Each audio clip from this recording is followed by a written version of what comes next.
नागपूर महानगरपालिकेकडून जे आहे फहीम खान यांच्या घरावर तोड कारवाई जी आहे ती सुरुवात झालेली आहे। जेसीबी या ठिकाणी दाखल झालेले आहे।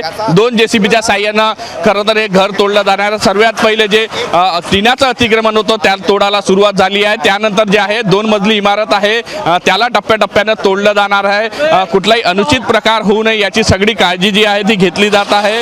मोठा पोलीस बंदोबस्त जो आहे तो या ठिकाणी लावण्यात आलेला आहे।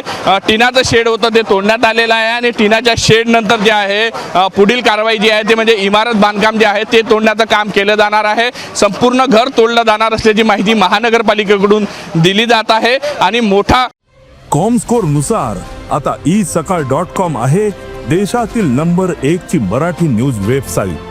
प्रत्येक अपडेटसाठी isakal.com ला नक्की भेट द्या। पोलीस बंदोबस्त जो आहे तो या ठिकाणी लावण्यात आलेला आहे। जेसीबीच्या साह्यानं पहिले टिनाचं शेड तोडण्यात आलं आहे आणि हळूहळू आता जे आहे कन्स्ट्रक्शन आहे जे इमारतीचं कन्स्ट्रक्शन आहे ते सुद्धा तोडलं जाणार आहे।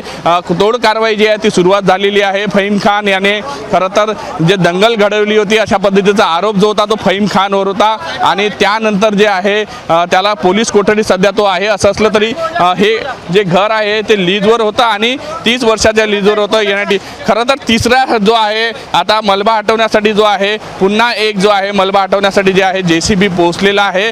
3 जेसीबीच्या साह्यानं म्हणजे काही वेळातच खरं तर पोलिसांना ही कारवाई करायची आहे आणि त्यामुळे जे आहे मोठा बंदोबस्त जो आहे तो लावण्यात आलेला आहे आणि त्याचबरोबर 3 जेसीबी म्हणजे मलबा जो आहे तो मलबा सुद्धा हटवण्यासाठी वेगळा जे आहे जेसीबी बोलावण्यात आलेला आपण पाहू शकतो। 2 जेसीबी अगोदरच पोहोचले होते, आता तिसरा जेसीबी सुद्धा आलेला आहे आणि तोड कारवाई जी आहे ते या ठिकाणी सुरू झालेली आहे। टिनाचं शेड पाडण्यात आलेलं आहे। इमारतीचं बांधकाम जे आहे ते सुद्धा तोडकाम जे आहे थोड्याच वेळात सुरू होणार आहे। व्हिडिओ जर्नलिस्ट सौरभ बोलेसह पराग ढोबळे, साम टीव्ही न्यूज, नागपूर। देश विदेशातील प्रत्येक घडामोडींचे लाईव्ह अपडेट मिळवण्यासाठी आता साम टीव्हीच्या सर्व सोशल मीडिया प्लॅटफॉर्मला लाईक, फॉलो आणि सबस्क्राईब करा। तसंच सर्व नोटिफिकेशनसाठी बेल आयकॉन प्रेस करायला विसरू नका।